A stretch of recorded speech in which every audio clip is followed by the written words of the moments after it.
नमस्कार, आप देख रहे हैं डेली पोस्ट हरियाणा और मैं आपके साथ शगुन कश्यप। वर्ष 2024 के चुनावों से पहले हरियाणा में छिड़ी जुबानी जंग के बीच कृषि मंत्री जेपी दलाल ने कहा कि पूर्व गवर्नर सत्यपाल मलिक मर्यादा का उल्लंघन कर रहे हैं। साथ ही पूर्व मुख्यमंत्री भूपेंद्र सिंह हुड्डा के दावों पर चुटकी लेते हुए इनेलो नेता अभय सिंह चौटाला के आरोपों पर भी पलटवार किया है। आइए दिखाते हैं आपको हमारी ये खास रिपोर्ट। पूर्व राज्यपाल सत्यपाल मलिक का मामला अब हरियाणा में जोर पकड़ता जा रहा है।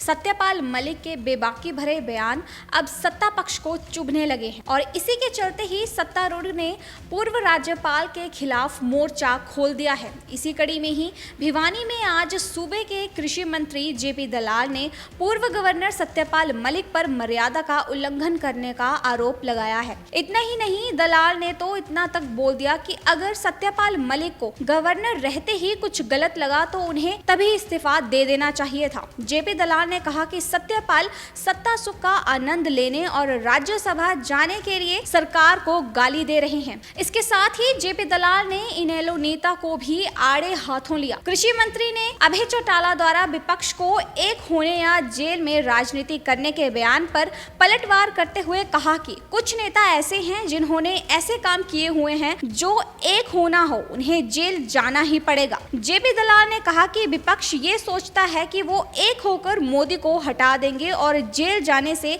बच जाएंगे, तो उनकी ये सोच गलत है। उन्होंने कहा कि जो भी गलत काम करेगा उन्हें तो जेल जाना ही होगा। वहीं विधानसभा अध्यक्ष ज्ञानचंद गुप्ता पर पैसे लेकर नौकरी देने के अभय चौटाला के आरोपों पर जेपी दलाल ने कहा कि बयानबाजी पर कोई रोक नहीं। साथ ही नसीहत देते हुए कहा कि देश में कानून का राज है और अभय चौटाला के पास कोई सबूत है तो थाने जाकर केस दर्ज करवाएं। वहीं पूर्व सीएम भूपेंद्र सिंह हुड्डा द्वारा कांग्रेस सरकार आने पर C2 फॉर्मूला के साथ MSP देने के दावे पर भी कृषि मंत्री ने चुटकी ली और कहा कि कांग्रेस नेताओं को पता है कि सत्ता में तो आना नहीं, ऐसे में वो कोई भी वायदा करने से चूकते नहीं हैं। जेपी दलाल ने कहा कि ये वही हुड्डा हैं जिन्होंने 3 साल तक स्वामीनाथन आयोग की रिपोर्ट दबाए रखी और अपनी सरकार में किसानों को 2-2 रुपए के चेक दिए थे।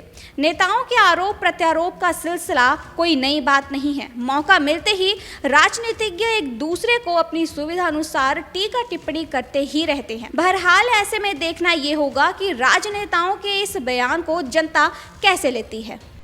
मैं समझता हूँ ये जो मर्यादा का उल्लंघन कर रहे हैं, 4 प्रांत के वो गवर्नर रहे, उनको लगता था कि कोई गलत काम हुआ है, उनके शासन के दौरान उनके संज्ञान में आए, तभी उनको कार्रवाई करनी चाहिए थी, तभी उनको इस्तीफा देना चाहिए था।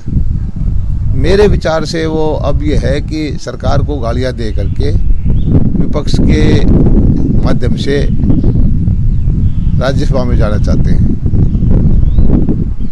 और दूसरा उनका कोई मकसद नहीं है। वो घुटे हुए राजनेता हैं, लेकिन अगर शासन में रहते हुए, राज्यपाल रहते हुए कोई अनियमितता पाई थी, उस वक्त बोलते तो लोगों को भरोसा होता। उनके वक्त में, कांग्रेस के वक्त में 2-2 रुपए के चेक जाते थे। 3 साल तक के स्वामीनाथन आयोग की रिपोर्ट के ऊपर कोई दबा के रखी, किसी तरह की कार्रवाई नहीं की, किसानों का बीमा भी नहीं देते थे। अब वो जहाँ जहाँ कांग्रेस के नेता हैं उनको पता है कि उनको आना नहीं, इसलिए वो किसी भी तरह के वायदे करने से नहीं चूकते और इसी दिशा में हरियाणा कांग्रेस के नेता चल रहे हैं। देखिए, कुछ लोग ऐसे हैं जिन्होंने ऐसे काम कर रखे हैं कि वो एक हो या ना हो उनको जेल में जाना ही पड़ेगा। बहुत सारे नेता ऐसे हैं जिनके ऊपर CBI की डिस्प्रपोर्शनेट एसेट के केस चल रहे हैं, उनके फैसले आने वाले हैं और वो ये समझते हैं कि वो जनता को गुमराह करके इकट्ठा होकर के मोदी जी को हटा पाएंगे, जेल में जाने से बच पाएंगे, तो ये उनकी सोच गलत है। करने दीजिए खुलासा उनको, जब खुलासा करेंगे तब पता लगेगा।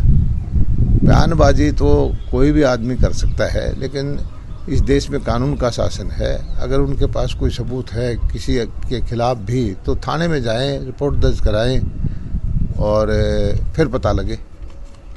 Bureau report, daily post Haryana.